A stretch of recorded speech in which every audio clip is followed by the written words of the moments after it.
जैसे मान्यवर काशीराम जी ने साइकिल यात्रा और पैदल यात्रा के माध्यम से पूरे देश के SC ST OBC Bahujan Samaj को इकट्ठा कर बहुजन समाज बनाने का कोशिश किया। उसी कारण ही बहन कुमारी मायावती उत्तर प्रदेश की 4 बार CM बनी और इसको ही आगे बढ़ाने में चंद्रशेखर आजाद अहम भूमिका निभा रहे। इसी कारण ही अपनी पार्टी को सत्ता में लाने के लिए वो भाईचारा सम्मेलन के तहत लोगों को से आपस में जुड़ रहे हैं। इसी बीच कल उत्तर प्रदेश के जनपद आबुडू में आयोजित अस्थिर बचाओ भाईचारा बनाओ प्रबुद्ध जन सम्मेलन में अपनों के विचार एक महत्वपूर्ण विषय पर विचार साझा किए।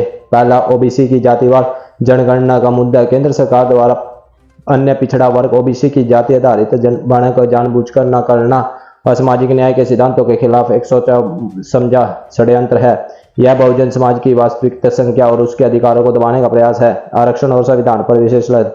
वर्तमान शासन व्यवस्था आरक्षण को निष्पक्ष करने और संविधान की मूल भावनाओं को कमजोर करने में लगी हुई है। हमें परम पूज्य बाबा साहब डॉक्टर अम्बेडकर जी द्वारा प्रबद्ध संवैधानिक अधिकारों की रक्षा के लिए सतत जागरूक और संगठित रहना चाहिए। तीसरा, EVM प्रणाली पर लोकतंत्र का प्रभाव। इलेक्ट्रॉनिक वोटिंग मशीन EVM के माध्यम से चुनाव कराना लोकतंत्र की प्राथमिकता और जनविधिक विरुद्ध है। यह व्यवस्था शासन वर्ग के षड्यंत्र का हिस्सा प्रतीत होती है, जिसका उद्देश्य चुनाव प्रक्रिया को नियंत्रित कर रहा है। चौथा, दलित, पिछड़े, आदिवासी वर्ग और अल्पसंख्यक और मुस्लिम पर बढ़ते अत्याचार। वर्तमान समय में अनुसूचित जाति, जनजाति, पछड़ा वर्ग और मुस्लिम समाज पर होने वाले अत्याचार को चिंताजनक वृद्धि को हो रही है।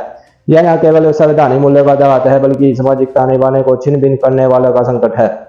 पांचवा, प्राइवेट सेक्टर में आरक्षण की मांग। सरकारी क्षेत्र में निजीकरण के कारण आरक्षण प्राप्त अवसर सीमित रहते हैं। अतः ये आवश्यकता है कि प्राइवेट सेक्टर में भी अनुसूचित जाति, जनजाति, पिछड़ा वर्ग को आरक्षण मिले, ताकि समावेशी विकास सुनिश्चित किया जा सके। मंडल कमीशन की सिफारिशों का पूर्ण क्रियान्वयन। मंडल कमीशन के सामाजिक न्याय और स्थापित करने हेतु जिन सिफारिशों को प्रस्तुत किया गया उनका पूर्ण रूप से लागू किया जाना चाहिए। आप भी देखें फोटो जो सोशल मीडिया पर वायरल है।